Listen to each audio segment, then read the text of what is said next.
Welcome to our channel, where we dive into the ups and downs of cute girl relationships and the challenges people face in their everyday lives. Today, we're starting with a story that hits close to home. I hate my mother-in-law. From the moment I met her, I knew she didn't like me, and accepting me as her daughter-in-law was never easy for her. But this time, she went too far, pushing me to the point where I couldn't hold back anymore. I had to air her dirty laundry. Now, you might think I'm just a sweet and caring person, the kind you compare to a harmless kitten. But my mother taught me something important.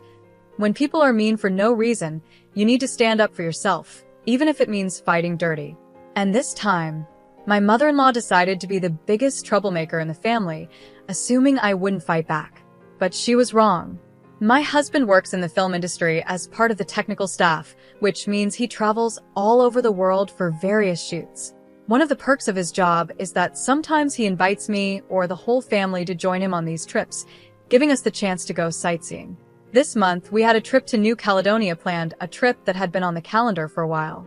Everything was set, and my mother-in-law and I even made it to the airport on time, which was a small miracle considering the traffic. We unloaded all our bags at the airport, and I carefully counted to make sure we hadn't forgotten anything. Feeling confident that everything was in order, we headed inside.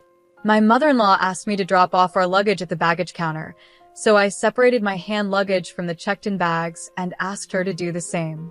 Then I told her to go ahead with the security check while I finished up with the luggage drop-off. After completing the luggage drop-off, I went through the security check myself and started looking for my mother-in-law. I spotted her from a distance, and she seemed to be searching for something. When I approached her, she told me that one of her handbags was missing, the one that contained her diabetes medication. She insisted that she couldn't leave without it. I told her to take a deep breath and try to remember she might have accidentally left the bag with the rest of the luggage. She seemed flustered and couldn't recall, so she asked me to check if it was there. Dutifully, I went back to the baggage counter and asked the attendant if any luggage had been left behind or if one of our bags had gone overweight, since one was missing. Unfortunately, the attendant said everything was in order and there were no unmarked or extra bags. Feeling dejected, I headed back to my mother-in-law, but before I could go through the security check again, airport security stopped me and asked me to follow them. Confused, I asked what was going on, but they insisted that everything would be explained once I came with them. They led me to a private holding area where they informed me that a woman had reported me. Apparently, she overheard me using the words gun and drugs, and she feared I might be a terrorist. They said they needed to ensure I wasn't hiding anything. I was absolutely furious. I hadn't made any such comments. I barely had time to check in before our flight. Then, a chilling thought crossed my mind. My mother-in-law. It suddenly hit me that she might be behind this. I told the officers I would fully cooperate with their investigation, confident that they would find nothing. After an exhausting 18 of questioning and searching, I was finally cleared. Once the ordeal was over, I showed the officer who had mentioned the woman's report a picture of my mother-in-law and asked if she was the one who reported me. When he confirmed it was her, a wave of rage surged through me. I walked out of there fuming with anger. This was the last straw. I had tolerated her slanders and toxic behavior for too long because I rarely saw her, but this time, she had gone too far. I couldn't just sit back and let her get away with it. It was time to teach her a lesson she would never forget. My first move was to expose her in her precious suburban neighborhood. She loved to show off and pretend she was something she wasn't, and I knew just how to shatter that illusion. I had been to few of the neighborhood parties when visiting with my husband, so I knew exactly how they all tried to outdo each other. My mother-in-law was no different, often passing off cheap bakery treats as creations from a famous chef. I decided it was time to reveal the truth and expose all her secrets. When I invited everyone over, I decided it was time to expose the truth. I revealed where the so-called gourmet sweets actually came from, a local bakery, not the high-end patisserie my mother-in-law had bragged about. I didn't stop there. I also exposed her imported English vase, which she claimed was a rare find from Australia, but was actually a mass-produced item available on Etsy. Watching her lies unravel and her reputation crumble in front of her friends brought me a sense of satisfaction. But I wasn't done yet. I had one more card to play. Since I was already at her house, I decided to wait for my father-in-law to return home. When he arrived, he was surprised to see me, knowing I was supposed to catch a flight back to Portland that day. He asked why I hadn't left, and I told him there was something important he needed to know. I shared with him that I had recently learned about my mother-in-law's affair with one of the assistant directors during our trip to the Bahamas. I explained that my husband had told me about it after hearing it from one of the set staff, who had caught them together in the prop room. My husband had wanted to keep it a secret, not wanting to be the one to cause trouble in their marriage. But after everything my mother-in-law had put me through, especially at the airport, I felt no such obligation. I wanted her to suffer the consequences of her actions.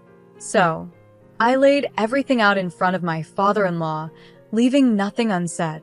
The next day, I left her house, confident that her pretentious little life was about to fall apart. Despite the satisfaction of exposing her lies, I couldn't shake a nagging feeling that I might have gone too far.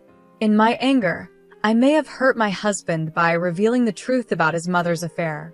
I regretted that part a little, and I couldn't help but wonder, was I being the a-hole here? A week passed, and I found out that my mother-in-law had returned home. Before she did, though, she had already tried to stir up trouble. She told my husband that I hadn't gone to New Caledonia because I was tired of traveling all the time just to spend a few days with him. She claimed I didn't think it was worth the effort anymore. That lying woman actually thought she could create a misunderstanding between us. It took me nearly 3 hours to reassure my husband that I love our life together and that I missed the plane due to a simple misunderstanding. I decided not to explain everything to him over the phone, especially after I had already revealed his mother's affair to his father.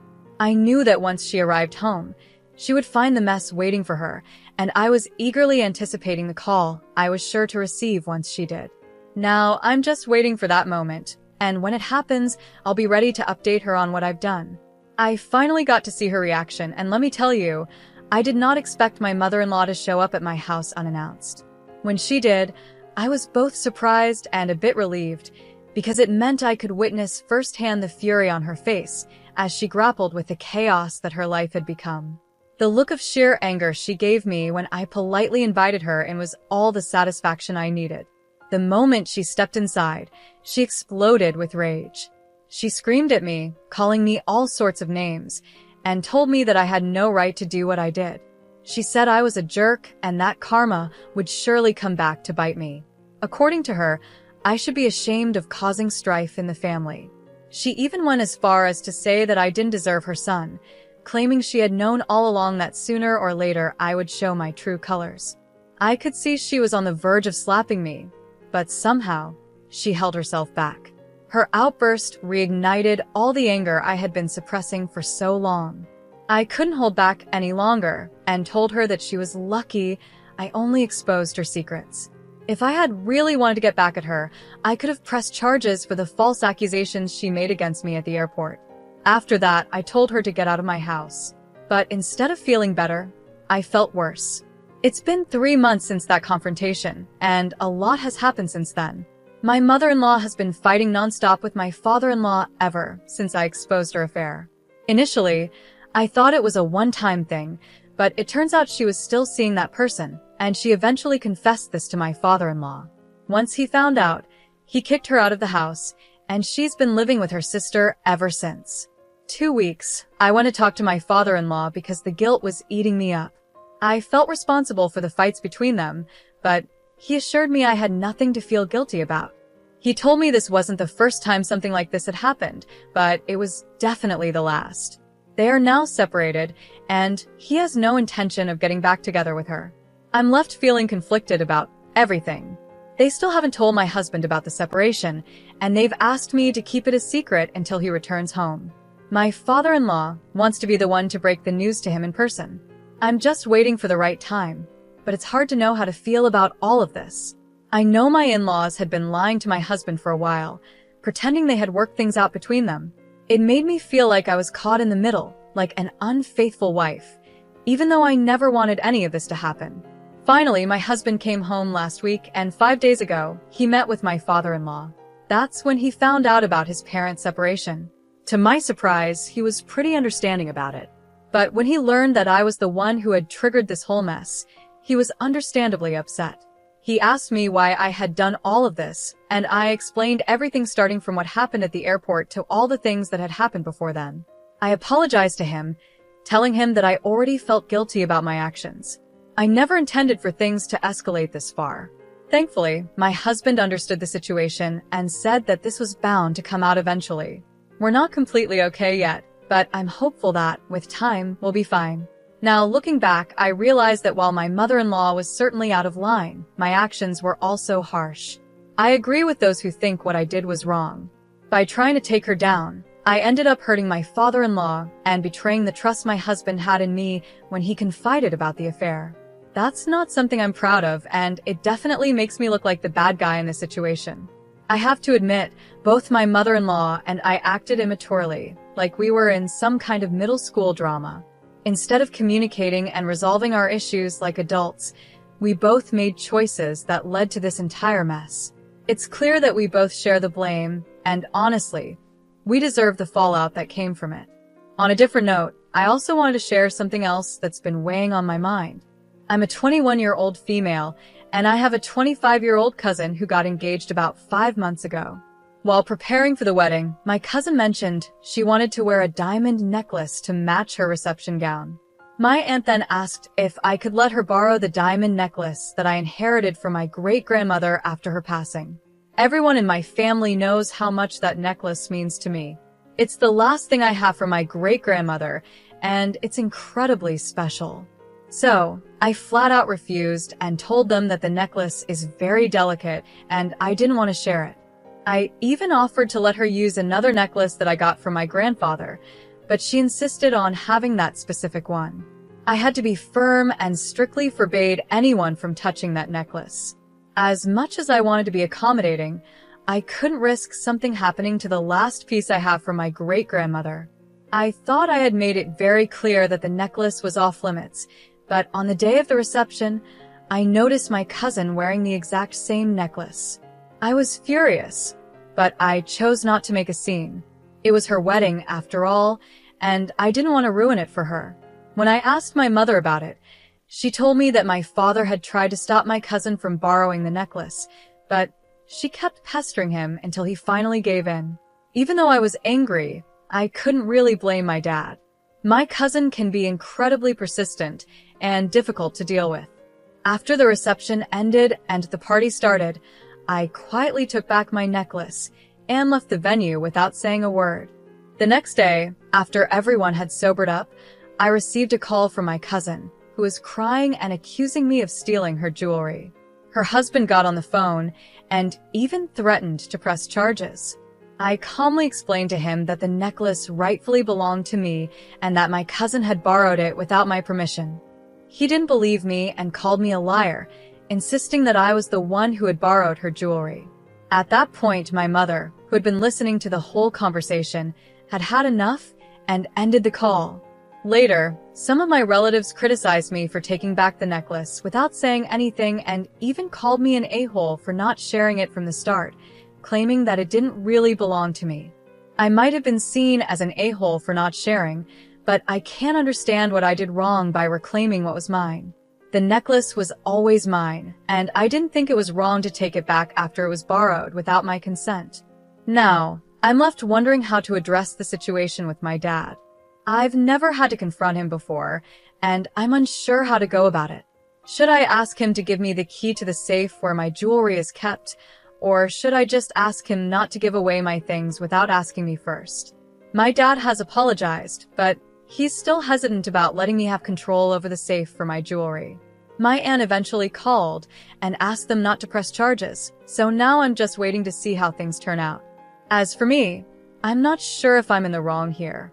Some people might think I could have handled it differently, but I believe that taking back what was rightfully mine was the right thing to do. I know you're young, but it's important to start securing anything valuable from now on. No one else should have access to your personal belongings. Your father shouldn't have handed over your necklace to your cousin, especially without telling you. It's time to invest in a small safe where you can keep your valuables safe and secure. It's too easy for someone to borrow something like that and never return it. Since you're 20, getting your own safe and moving everything important into it is a wise decision. Your property is yours, and your father shouldn't have been the one to give it away, even to family.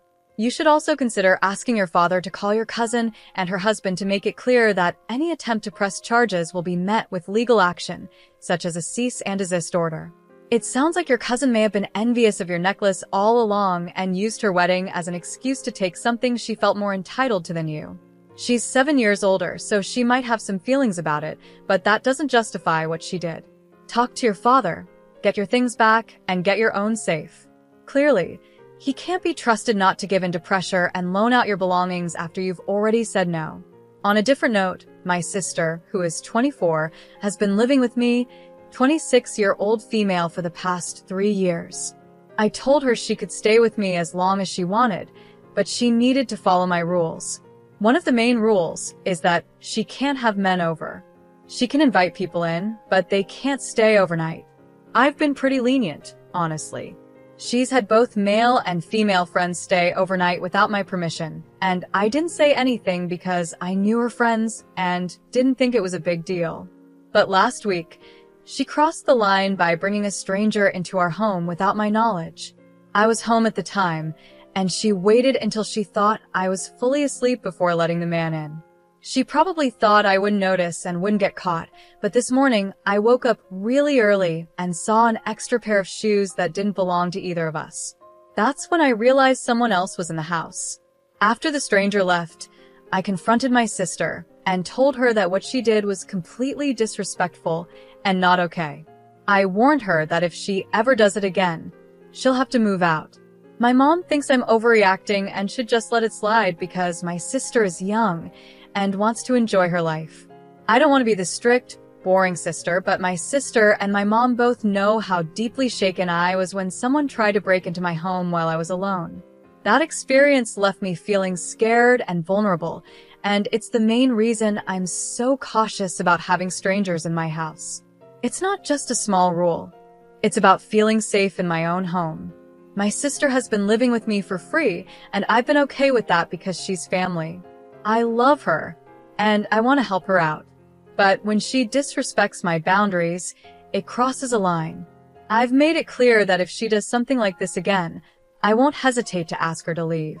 It's not something I want to do, but I need to protect my own peace of mind. I really appreciate all the advice and honest feedback you all have given me.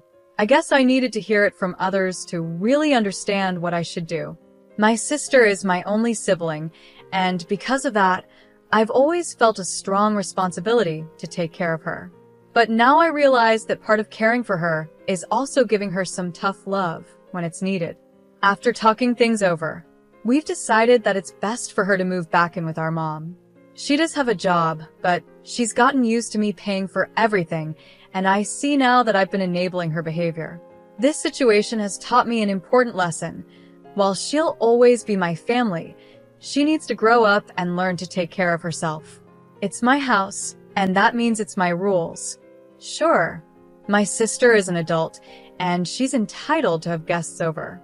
But it's just basic courtesy to let the other people in the house know when someone is coming over, especially when it's a stranger. Bringing strangers into our home without telling me isn't just inconsiderate, it's also unsafe. My sister knew exactly why I have this rule in place. She was fully aware of my past experience and how it's made me extra cautious.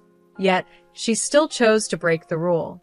If our mom thinks it's not a big deal, then maybe my sister should move back in with her and see how long it takes before our mom gets upset when she brings strangers home.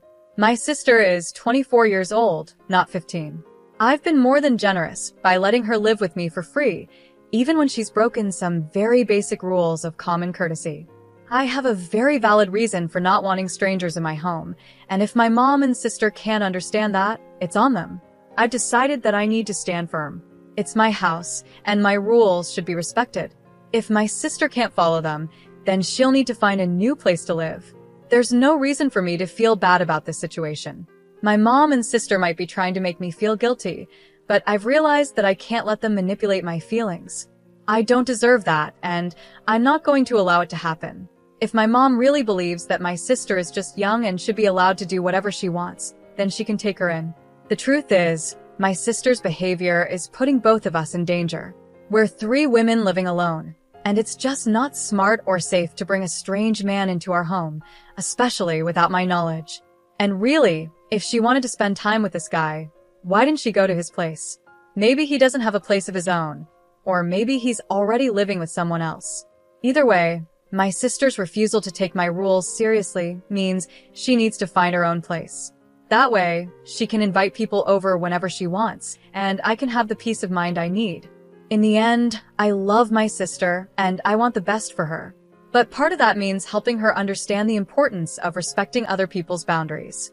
She needs to learn that her actions have consequences, and if she can't respect my rules, she'll have to face the reality of finding her own place to live.